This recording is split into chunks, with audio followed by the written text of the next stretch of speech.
Joining me now for more on this is Michael Wesley, Deputy Vice-Chancellor International at the University of Melbourne. Thanks for your time. I always defer to the experts on this because every missile sounds threatening to me. This one talks about 10 or more warheads, the possibility of decoys, and it can go over either pole. So we're talking about something that's very difficult to protect against, basically. Yeah, well, the Russians and the Chinese have been investing heavily in missile technology over the last couple of decades now, investing in hypersonic missiles, but also these missiles that are designed to evade anti-missile defences. It won't be much of a surprise to the Americans or anyone else. They would have been keeping a very close eye on what the Russians are doing, and they would have kept a very close eye on this missile launch as well. I don't think we should sort of be alarmed because, of course, as the Russians have been developing new technologies, new anti-missile technologies have been developed at the same time. It's the old arms race that we're used to. So the preeminent threat in most minds is always nuclear because that concept of not to be too dramatic, but the world ending is a pretty significant one.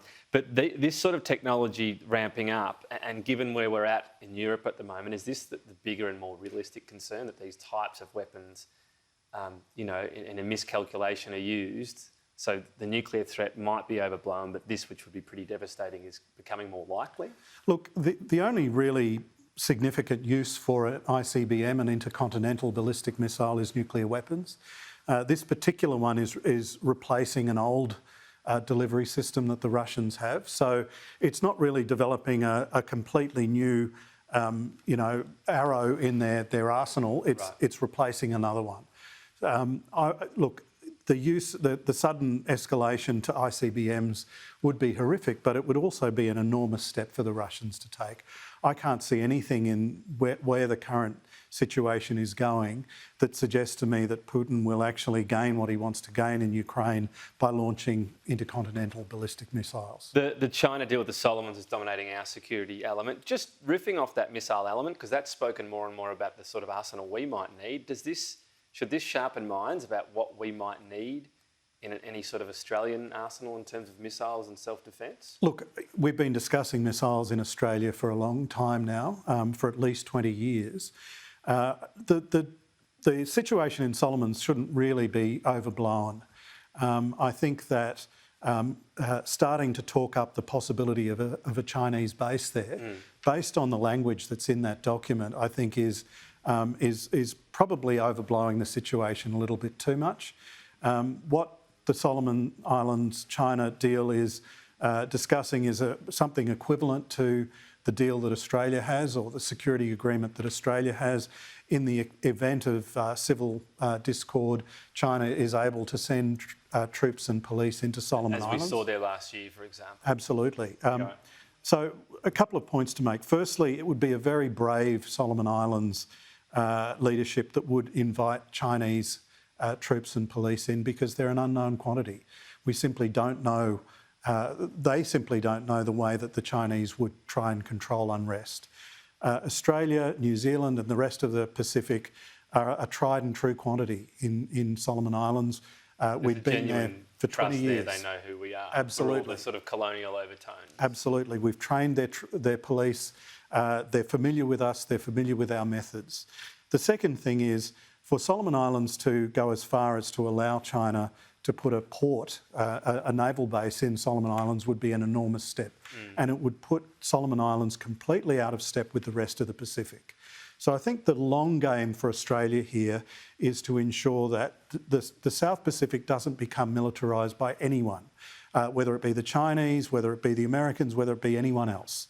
Does that mean some of the people pushing for, what about Australia building a base in the region, that you don't think that's a good idea either? I think that would be a really silly idea.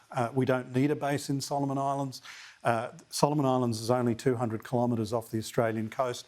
There is nothing we could do from a base in Solomon Islands that we couldn't do from a base in Townsville, for example. So I just think we need to take a deep breath over this situation and be a little bit calm about it. So on the flip side, you've got the prospect of, well, what China has previously done in various areas where they said they wouldn't militarise, and they did. And obviously perhaps an urgency about this, because Sogavare has not exactly been pro-Australia, and his terms in government haven't usually been lengthy ones. So can you see the concern where China would be going, here's our window, let's do it? So I think drawing an analogy to what China did in the South China Sea is not really helpful, because it did militarise in the South China Sea, but those islands and islets are not actually sovereign territory of anyone. China claims them, others dispute it. Solomon Islands is a sovereign country, and it would need to explicitly agree to that. Right. But is that the hold-up? Sorry to jump in. But in your view, China would build it if it could, but you just don't think the Solomon Islands is ready to take what is a pretty big step, because there is already unrest around the direction Sogavare has taken. That's right. It would be a big move for two reasons. One is it would place Solomon Islands at odds with the rest of the Pacific Island Forum, which would have very real concerns about a foreign military base being built in the South Pacific.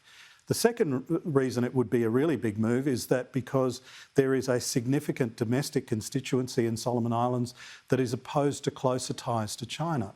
There is quite considerable anti-Chinese feeling in Solomon Islands. We saw that in the riots last year and in 2019 and in 2006, where people in Solomon Islands are worried that China is moving in and having undue influence in Solomon Islands politics. This is very dangerous for Sogavare's own political base. Okay, Michael Wesley, great to get your thoughts. Thank you. My pleasure.